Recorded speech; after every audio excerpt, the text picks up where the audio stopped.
Welcome back to Kingdom Tales. I'm Father Lee, and together we're reading The Tales of the Restoration by David and Karen Maines. Today we are bringing our readings to a close together, and so I thought that it might be appropriate, since we were finishing up our readings, that I might read to you from my favorite passage in the whole of the Bible. It comes from the very, very end of the book. I'm going to be reading from the book of Revelation. This is John's Revelation. And I'm going to read to you from chapter 21. John writes, "I saw a new heaven and a new earth.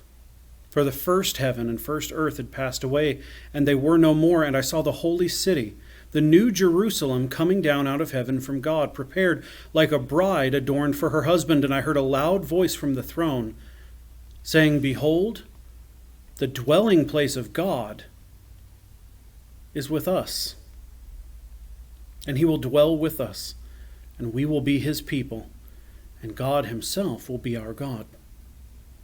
And he will wipe away every tear from every eye, and death shall be no more. There shall neither be mourning, nor crying, nor pain any more, for the former things have passed away.' And Jesus, who was seated on the throne, said, 'Watch, I am making all things new.'"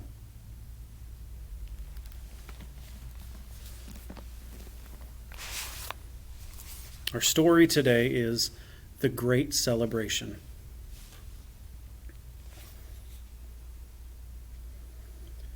"Oh, happy, happy," glowed the comet Demeraux, her tail scattering asteroid dust as she sped along the ellipse of her orbit. The king had appointed her as his messenger to carry the news of great celebration, and Demeraux loved to be the bearer of good news. "To the field of stars," she called. "A marriage of great celebration is near." Here in space, as well as in many other places, the king had much to do. But here, his majesty blazed forth. Here there were no disguises. His feet spanned a galaxy. A corona of light spangled his forehead, and starshine like brilliance dazzled in his eyes. He spun new moons and flung them forth. He cast fresh stars into the nighttime eons.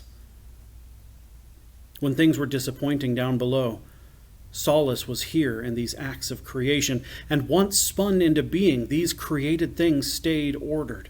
Here, the emperor of all, his father, was close, and they wandered through the worlds together and talked of the wonder of the ways of heaven and earth. And now the wedding of his beloved friends was near. Another wobbling tilt of the world, and the great celebration would be at hand. All the celestial beings loved to bend near when happy ceremonies took place below. In readiness, wispy arches of the Milky Way had already draped themselves in the skies beyond the field of stars, and the twinkling host waited for the word that would gather them close. "Time! Time!" The king smiled as he heard Demeraux call out the good news. Here in celestial space there was no time, but always the endless, stretching solicitude of being. Nevertheless, the heavenlies delighted in spying on earth time. The comet came hurtling towards him, spangling the night with her enthused sparkling. "Time! Time!" The celestial ones all knew her cry summoned them to bend close for the wedding day. "Demeraux," the king called back in greeting. She spun around his head, dipped her tail, and then shot with accelerating velocity into the night sky, sounding forth, "Time!" The king felt a sudden space pulse. It was the Pleiades. "My lord, time, time." "Going now, Pleiades," said his majesty. And with the tip of his hand to Ursa Minor, he was gone. Down below, all Great Park was in a bustle of last-minute plans to welcome the citizens of Bright City within Stone Gate entrance. The aging knights, Sir Pumpkin and Sir Bumpkin, stood on either side of the path with their steeds poised grandly, just to give a little touch of chivalry to the affair. A troop of clown jugglers, trained by the best clown juggler of them all, practiced last-minute tumbles and dives. Let no child here think this wedding would be boring. In Great Park, children never asked, "Mom, when is this going to be over?" Flowers and herbs had been gathered in baskets for strewing. A bridal canopy had been set up on the ceremony site in the open spaces of the practice field.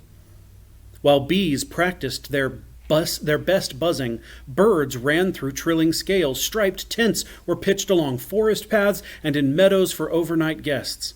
Awnings sheltered the wedding tables in case of a slight afternoon rain shower, which caretaker had predicted might take place.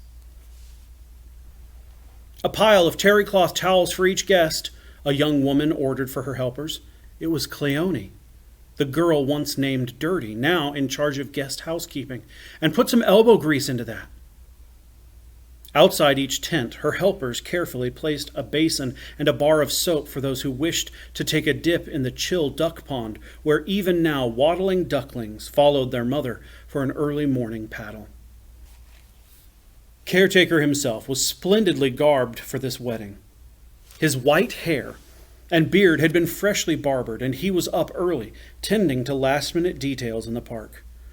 "Oh, happy day," he said as he danced along a meadow path. His pockets jingled with the sound of tools. Who knew what he might need for whatever emergency? Stoneware jugs beaded with sweat, filled with pressed cider, lined the banks of Lake Marmo where water and sand met, and the lapping edge cooling the beverages.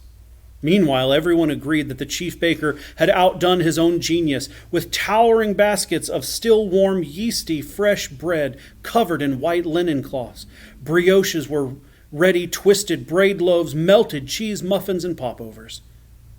In the cool shadows of the storing shelter, the multi-tiered wedding cakes had been hidden, all golden with banana nut dough in the middle and rich with brown date dough on top. Crews of rangers pounded banner poles around the wedding site. Brilliant streamers were lifted by the wind and fluttered as bright heralds to the festivities. Eddie and Benji, the power workers, were busy checking energy sources so there would be nightlights for the evening festivities after the bridal pair had said their vows, cut the cake, and were gone. Since sunsleep, busy taxi vanguards had been shepherding city folk from Watchgate entrance along the special road cut for festive occasions, which wound past the garbage dump. Bright ones under the king's command, usually away on royal assignments of protection, now guarded the edge of the refuge heap to ensure no dark thing breached any fault lines to corrupt the happiness of the day. Two figures stood on the high ridge that overlooked all of Great Park. The sun had been up for an hour and was now glistening in the dew. Amanda and Hero stood side by side, their faces toward deepest forest, watching the mellow light of new day rising through the tree line, a floating wisp of smoke rising from the chimney of Mercy's cottage.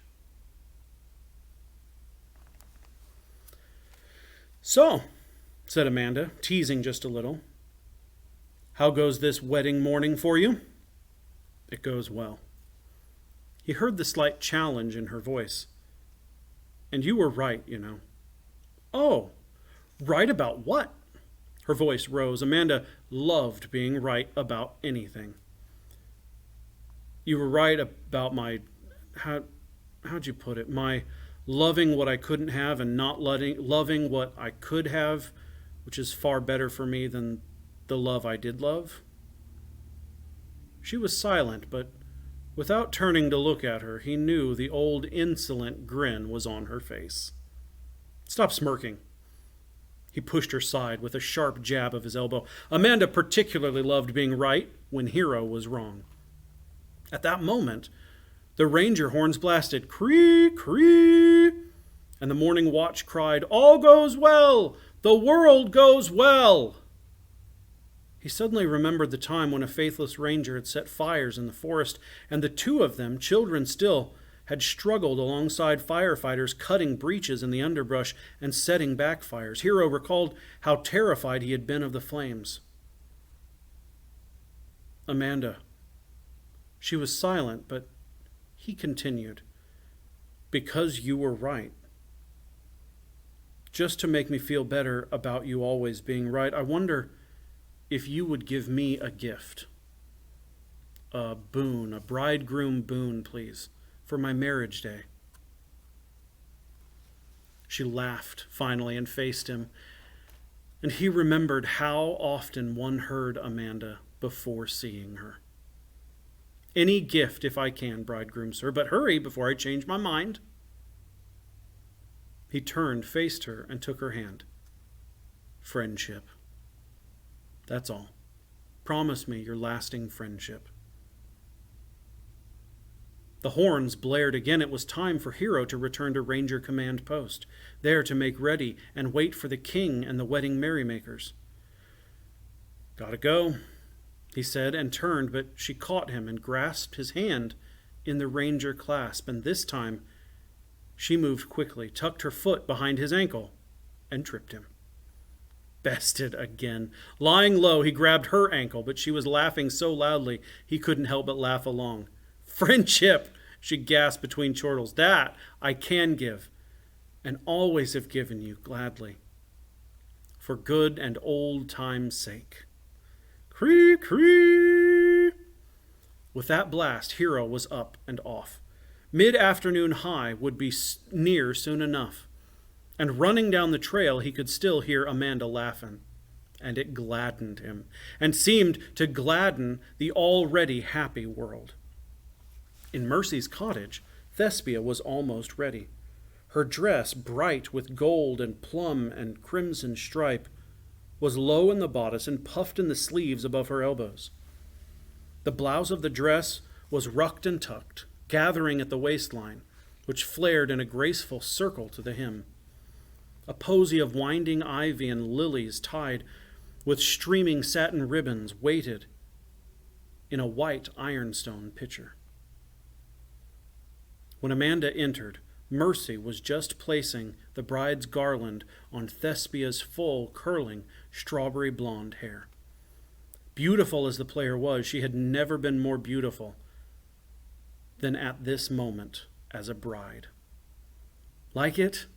She turned, her satin ballet slippers just showing beneath the skirt. Her eyes shone. The princess nodded her head in approval and clapped her hands. She had always loved Thespia.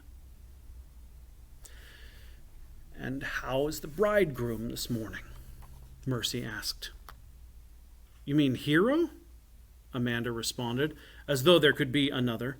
"I mean my boy." Mercy tied the ribbons at the back of the bride's dress. Amanda laughed. "They're all your boys. This one is glad on this wedding morning. In fact, I've never seen him so glad." Thespia smiled radiantly. "Cree, cree, cree, cree." The king was at the gates. Thespia ran to the cottage door to make sure the children were not so engrossed in playing catch and tag they forgot to take up the basket of petals. "Children! Children!" The path from Stonegate entrance was already adrift with flowers and lined with guests who had come to accompany His Majesty's party to Ranger Command Post, and then to Mercy's cottage, and then to the ceremony site. Mandolin players, lutists, and drum beaters struck their song as soon as the king came into view. He was dressed in an open shirt gathered at the neck and wrist, with ranger blue sash crisscrossing his chest. His dun pants were tucked into dress ranger boots. "The king! The king!" the people cried as he passed. His eyes still held the spangle of starshine. As he passed through the crowd, he swooped up a small child and placed him on his broad shoulders. The young men with the king marched along the path, catching the hands of maidens and stepping for a moment with them in time to the music of the songsters.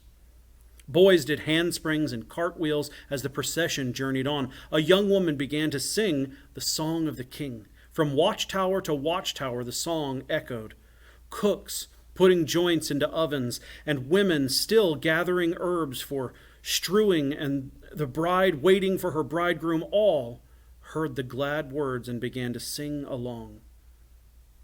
The king is always with you, in battle at your hind side, in duty at your working hand, in sleep protecting over you.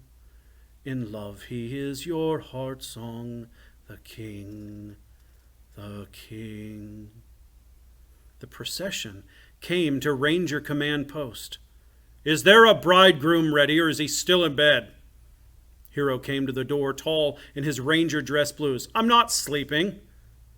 White-haired caretaker was at one side, beaming in his role as a groomsman, and on the other side was the bridegroom's brother, Hunter. Hey! Someone shouted, and the three started with the sound of the tambourine and the beat of the drums up the path toward the wedding procession. To Mercy's cottage to collect the bride. A wedding! A wedding!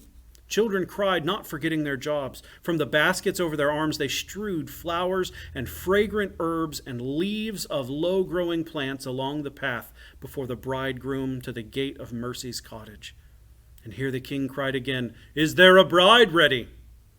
And Thespia appeared, glowing, with Mercy on one side, her white hair curling beneath her snood, and Amanda on the other, gowned in the bride's colors, each beautiful in her own way.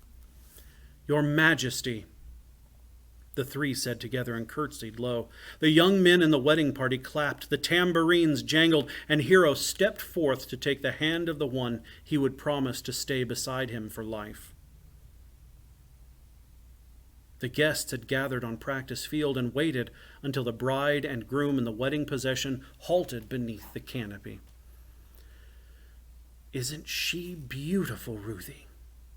Whispered a sweet grandma to her good friend, who whispered back, Just lovely, Sarah, sweetie, a beautiful bride. The king lifted his hands to hush the crowd as a trumpeter blew a cadence. When all was still, the king's voice could be heard strong and clear above the heads of all the wedding guests. Let the celebration begin! Tenderly, Hero took his bride's hand as together they repeated the wedding vows. In the crowd, Oka fished a handkerchief out of her bag and blew her nose. Such a handsome pair, she said under her breath. Oh, I just love weddings. Then the king turned toward the newlywed couple and said with a wink, I think you're going to like this. He lifted his hands and cried, Time! The sky darkened just slightly, readying for caretaker's afternoon shower, just enough to cool things a little, and then the meteors soared through space. Planets bobbled slightly to tip greetings to the pair who loved. Satellites flared forth in rounding parabolas. Showers of meteorites blazed. Constellations winked in symmetry and then blinked again. And then from the crowd, a shout went forth. Taxis outside the gate began to honk. The bridegroom had kissed the bride, and dancing and singing, the wedding guests greeted one another and agreed it had been the best wedding they had ever attended. The people of Bright City joined the people of Great Park. Heaven bent near to earth, and best of all, the king himself was at the great celebration. Oh, happy, happy, shimmered Demeraux as she shot along the ellipsis of the sky. Oh, happy, happy day.